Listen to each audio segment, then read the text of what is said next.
2024 October నెల 1వ తారీఖు నుండి 30వ తారీఖు వరకు మీనరాశి ఫలితాలు. ఈ మీనరాశికి ఏలినాటి శని ప్రారంభమైంది. సంవత్సరంన్నరైంది, ఇంకా 6 సంవత్సరాలు ఉంది. ఈ మీనరాశి వాళ్ళ బాధలు చెప్పడానికి వీల్లేదు. అయితే ఇప్పుడు ఆనందంగానే ఉంటుంది. ఇంకో సంవత్సరం వరకు కూడా మీకు ఎంత అప్పు కావాలంటే అంత అప్పు పుడుతుంది.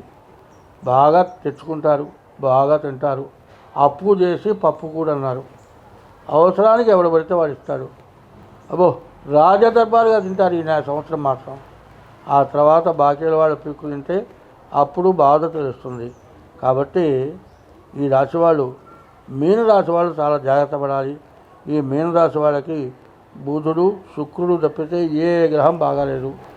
మరి ఈ 12 రాశుల్లో ఈ మీనరాశి కూడా పూర్తిగా బాగాలేదని చెప్పాలి. ఈ మీనరాశి వాళ్ళు మరి పూర్తిగా శాంతి చేయించుకోవాలి. ఏలినాటి శని జరుగుతుంది. వీళ్ళ బాధలు చెప్పడానికి వెళ్ళలేదు. ఉన్న ఉద్యోగం పోవచ్చు, చదువు పూర్తి కాకపోవచ్చు, చదువులో పాస్ కాలేకపోవచ్చు. ఇట్లాంటి సమస్యలు చివరి దాకా వచ్చి చేతికి అందాల్సింది అందకుండా పోయే పరిస్థితి రావటానికి బాగా పరిస్థితి దగ్గరలో ఉంది. కాబట్టి ఈ రాశి వాళ్ళు మీ జాతకం చూపించుకోండి. జాతకరీత్యా ఎట్లా ఉందో చూపించుకోండి. తర్వాత నేను చెప్పినటువంటి 2024 అక్టోబరు 24 నుండి 28 వరకు జరిగేటువంటి ఈ మహాయజ్ఞంలో మీరు భాగం పంచుకోండి. దాని ధనం చెల్లించి చేసుకోండి. మీకు అన్ని విధాలా బాగుంటుంది. మేషరాశి నుండి మీనరాశి వరకు కూడా ఏమి చేస్తే బాగుంటుంది. ఎట్లా అంటే జరుగుతుంది. ఎట్లా ఉందంటే, జననం అనగానే శిరస్సు గడపడగానే జననం. శిరస్సు గడపడిన తర్వాత శిశువు భూమి మీద పడ్డ తర్వాత ఏడ్చిన తర్వాత అప్పుడు కానీ టైం వేయట్లా. మరి ఆ శిశువు బయటకు వచ్చి ఏడ్చేదాకా 10 నిమిషాలు, 15 నిమిషాలు, అర్ధగంట కూడా పడుతుంది. నక్షత్రం మారిపోవచ్చు, నక్షత్ర పాదం మారిపోవచ్చు, రాశి మారిపోవచ్చు, జన్మ లగ్నం మారిపోవచ్చు. మరి మీరు చెప్పిన టైంను బట్టి మేము జాతక చక్రం చేస్తాం. మరి జాతక చక్రం వేసి చెబితే మీరు చెప్పింది జరగట్లేదు అంటారు. మీరు కారణం ఏంది? పుట్టినటువంటి సమయాన్ని కరెక్ట్గా వేయకపోవటమే కారణం అవుతుంది. కాబట్టి జాతకాన్ని నమ్మలేనటువంటి పరిస్థితుల్లో బాధపడుతున్నారు. కాబట్టి అన్నిటికీ కూడా జాగ్రత్త పడే మార్గాలు ఉన్నాయి. ఒక మహజ్జాతకం చెప్పేటువంటి తండ్రి కూతురు ప్రసవించినప్పుడు టైం రాయమన్నాడు. టైం రాయాలి అంటే ఓ నిమ్మకాయ చేతికిచ్చి మంత్రసానికి బయటపడేయమన్నాడు. ఆ నిమ్మకాయ పడ్డ టైంకి జాతకం రాసుకోవాలనుకున్నాడు. కానీ ఆ నిమ్మకాయ వేస్తే గడపకి తగిలి వెనక్కి తిరిగి వచ్చింది. మళ్ళీ ఆ నిమ్మకాయ బయటపడే టైం పట్టింది. దానివల్ల టైము మారిపోయింది. అయితే ఈ జాతకంలో అమ్మాయి మహారాణి అవుతుందని వచ్చింది. కానీ కొంతమంది సాముద్రికం చూసిన వాడు ఏం చెప్పాడంటే వ్యభిచారి అవుతుందన్నాడు. ఎందుకంటే సాముద్రికం ఎప్పుడు ఏంటంటే అసలు ఉన్నది బయటపడుతుంది. రేఖలు మనం పుట్టించేవి కాదు కదా, వాళ్ళ జాతక రీత్యా రేఖలు పుడతాయి. మరి వ్యభిచారి అవుతుందంటే చివరికి ఏమైంది? ఆ అమ్మాయి మరి యుక్త వయస్సులో పెళ్లి చేశారు. భర్త చచ్చిపోయినాడు. జీవితం మొత్తం అట్టగే గడిపింది. చివరికి ఆ అమ్మాయి మరణించింది. చివరికి దహనం చేద్దామని తీసుకొని వెళ్తే విపరీతమైన 7 తొండంలో వర్షం.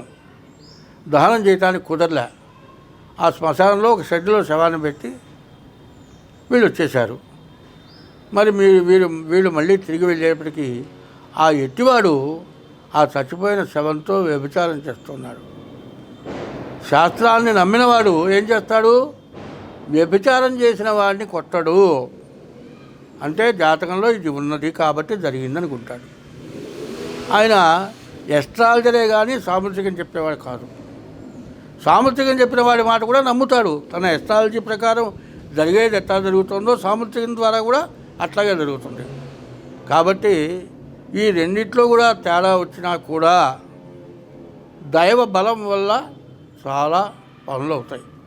మేషరాశి నుండి మీనరాశి వరకు మేము చెప్పిన నే కాదు, నాలాంటి వాళ్ళు చాలామంది చెబుతున్నారు. దాంట్లో ఏది జరగలదే లేదు అనుకుంటే దానికి తగిన పూజా విధానాలు ఉన్నాయి. అవి మీరు చేస్తే మీకు అన్ని మార్పులు వస్తాయి. మీరు కావాలంటే మీరు మమ్మల్ని సంప్రదించండి. ప్రతి నెల ఒక దైవ కార్యం జరుగుతుంది.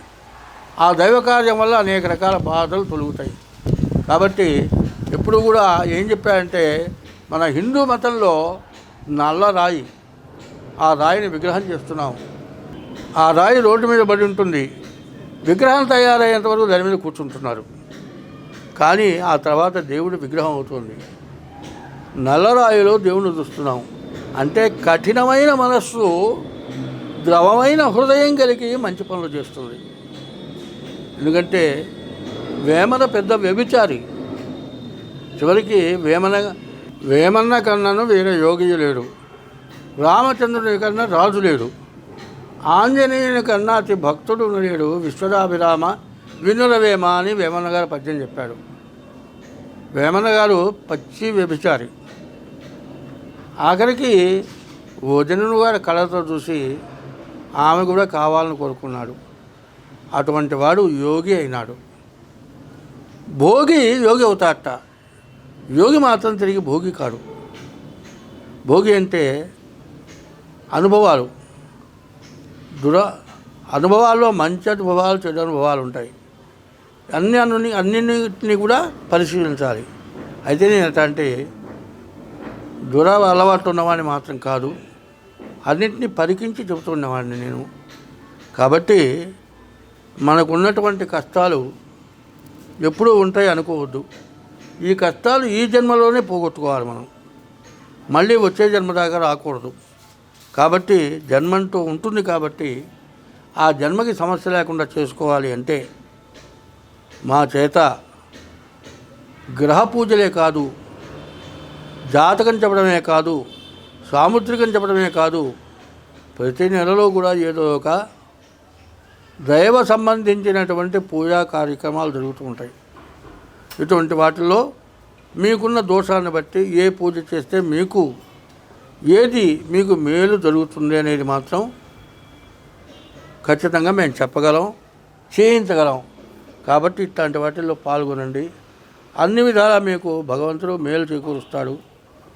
నేను చేకూరుస్తానని చెప్పట్లే, భగవంతుడు మాత్రం ఖచ్చితంగా మీకు తగినటువంటి దోషాలు మొత్తం పోగొడతాడు. అందరం బాగుంటాము. స్వస్తి.